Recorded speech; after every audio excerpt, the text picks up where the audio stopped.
"Where are you right now?" I asked my daughter. She nonchalantly replied, "Anywhere is fine." Frustrated, I insisted she come home immediately. But my daughter retorted, "No way. We're on an overseas vacation. We won't be back for another 3 days." When I called her, she didn't seem remorseful at all. Instead, she answered with high energy and laughter. As I passed by my daughter and son-in-law's house, I heard a faint cry for help from inside. The voice was incredibly small, that of my beloved grandchild. Using my spare key to enter the house, I discovered my 5-year-old grandchild tightly bound in a rope, hidden deep inside the closet.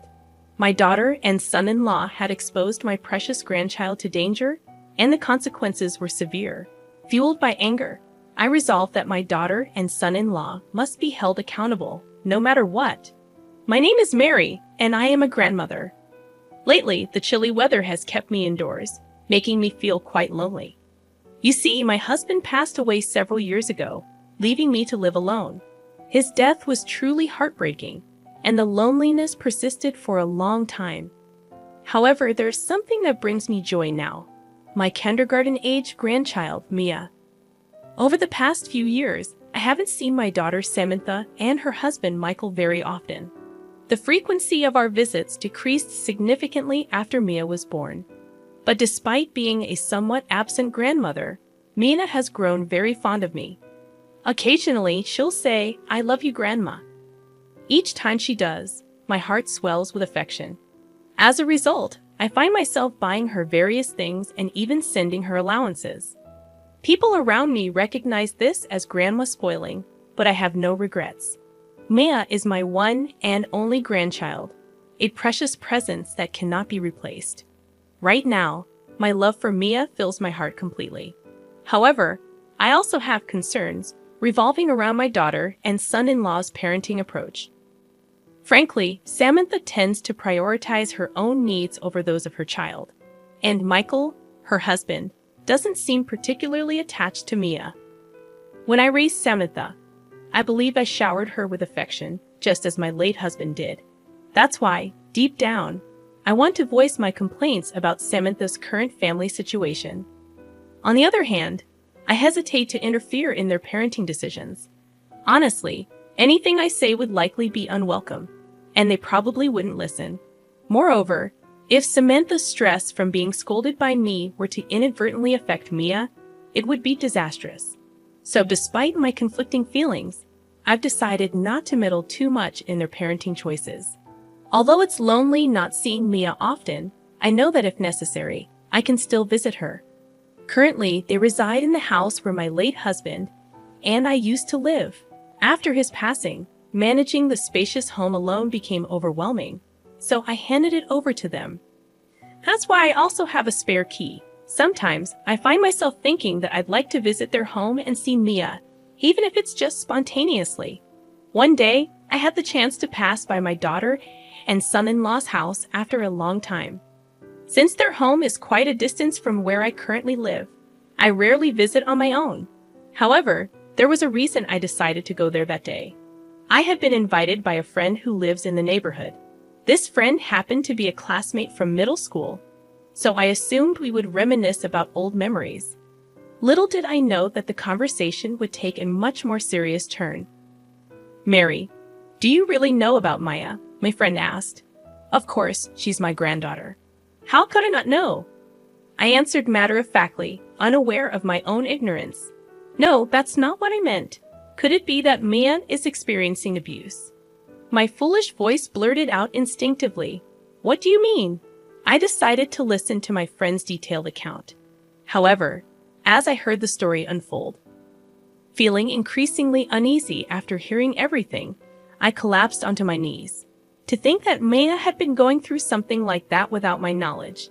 Seeing my exhausted expression, my friend tried desperately to console me. "Well, we don't know for sure. It's just a rumor," my friend said, attempting to ease my distress. "But I thought I should mention it. Maybe you could stop by their house on your way back."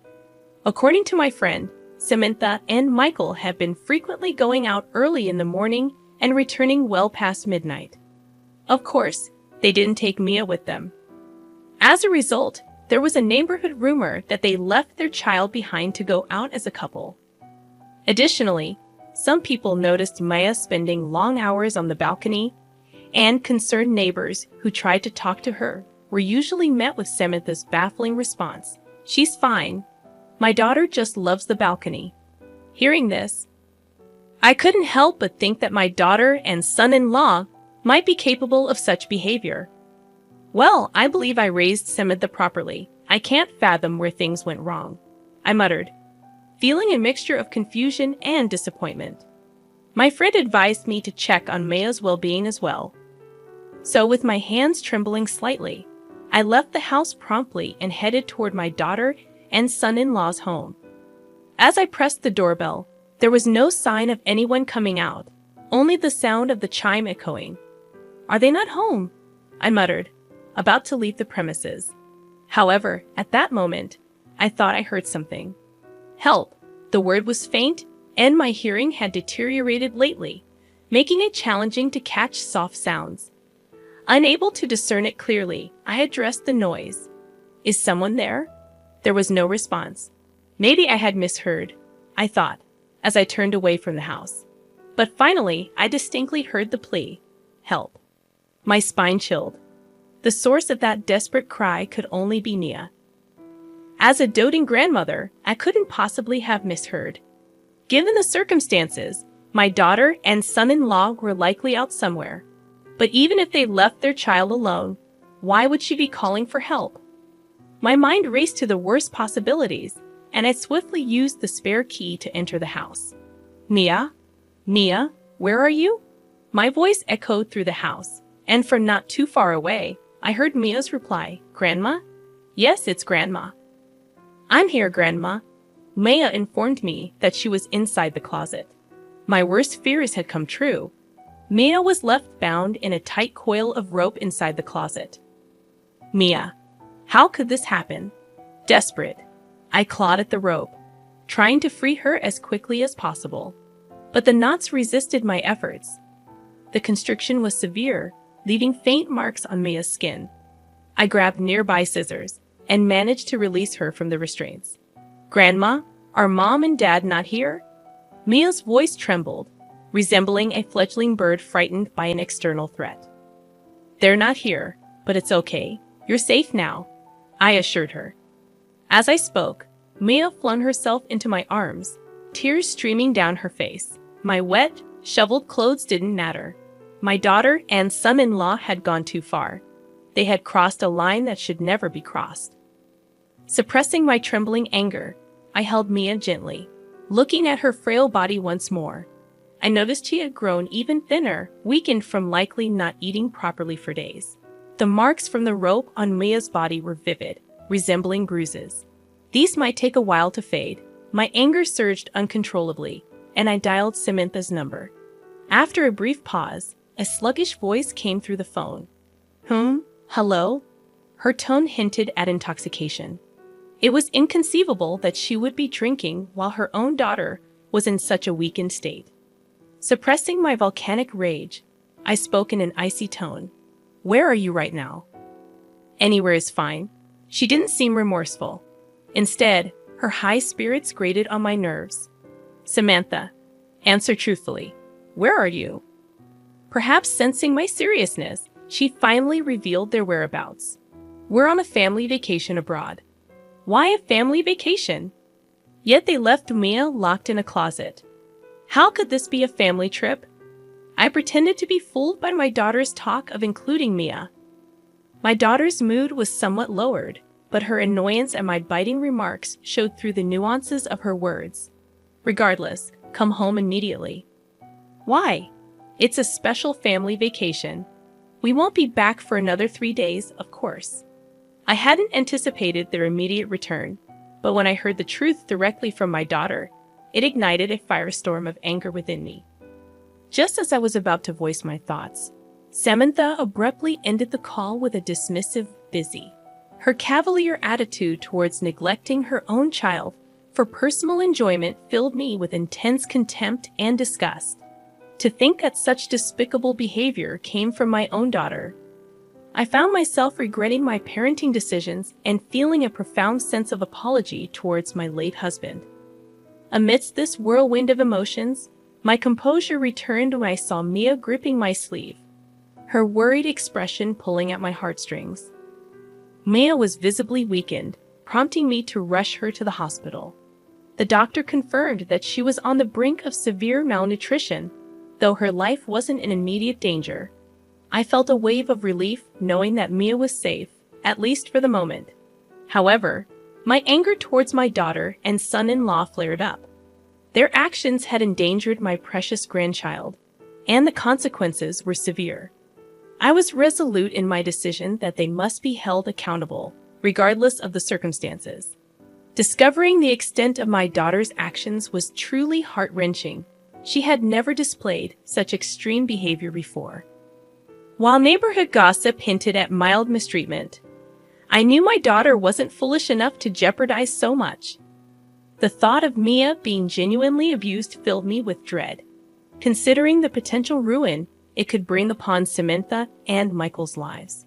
Despite my conflicted emotions, I couldn't shake the nagging question of what could drive them to such drastic measures. If there was a solid motive behind their actions, perhaps it warranted legal intervention.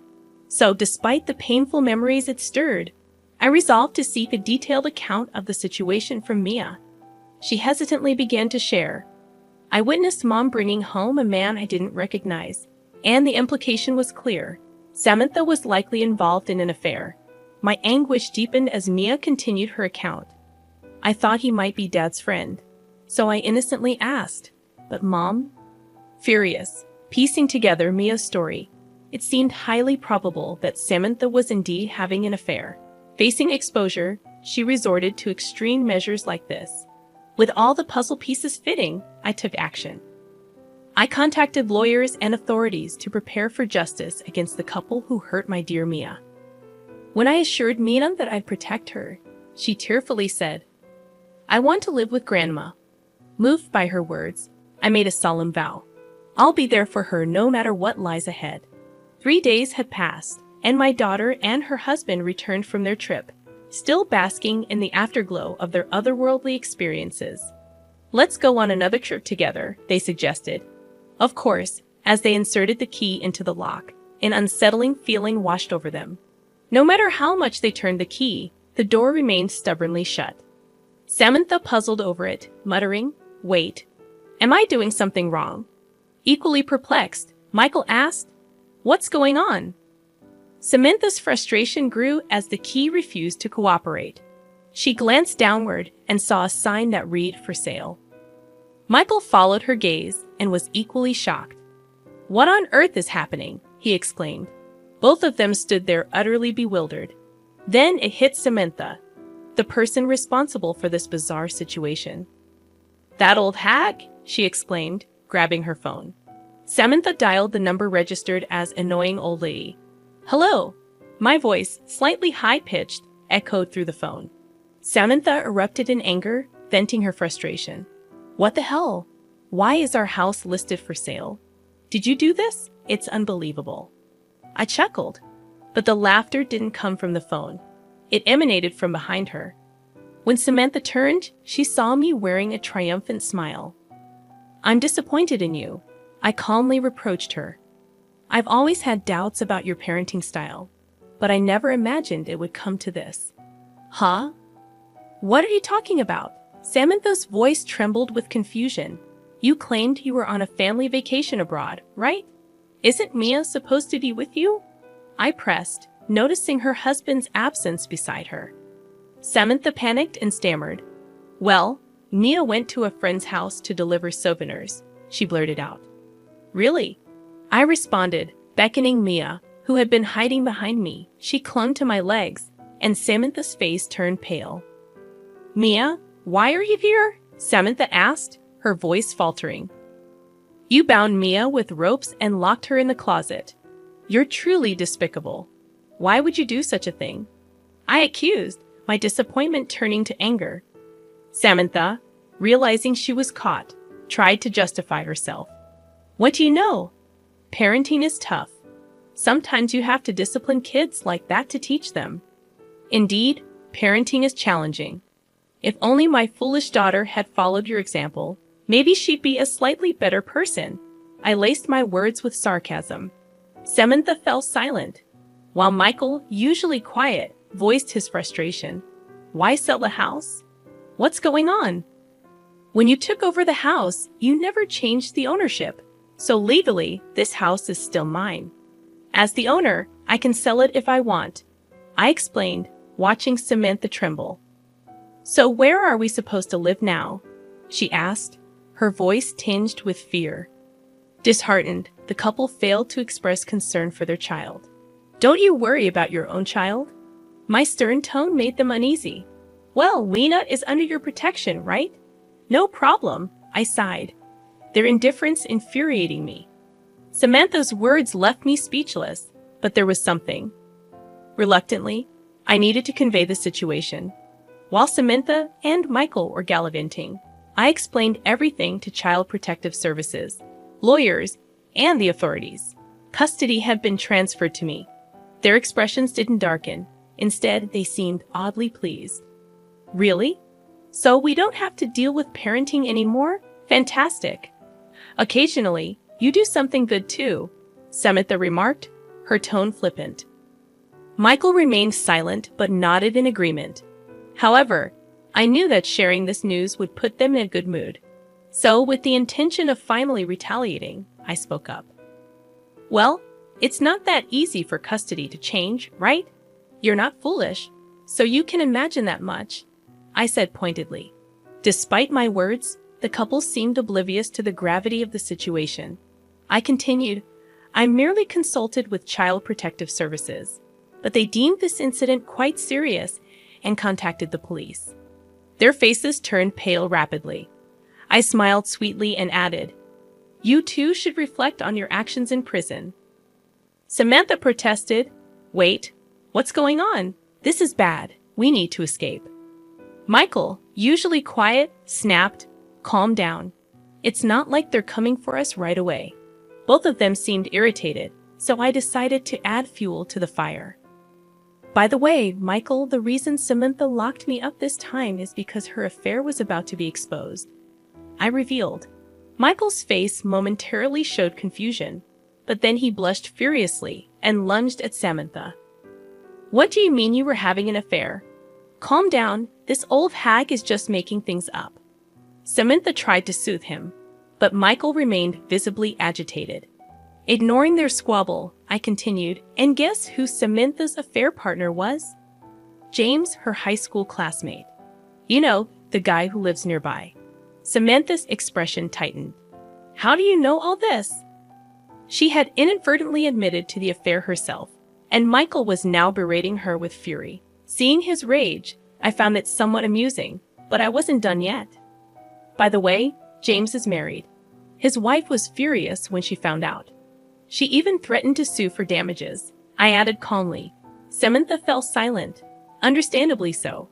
She needed to find a new home, come up with excuses for the police, and brace herself for a hefty alimony payment. The police matter was almost a foregone conclusion. She was likely to be arrested. Right now, she was experiencing the lowest point in her life. But it wasn't enough to make amends for what she did to Mia.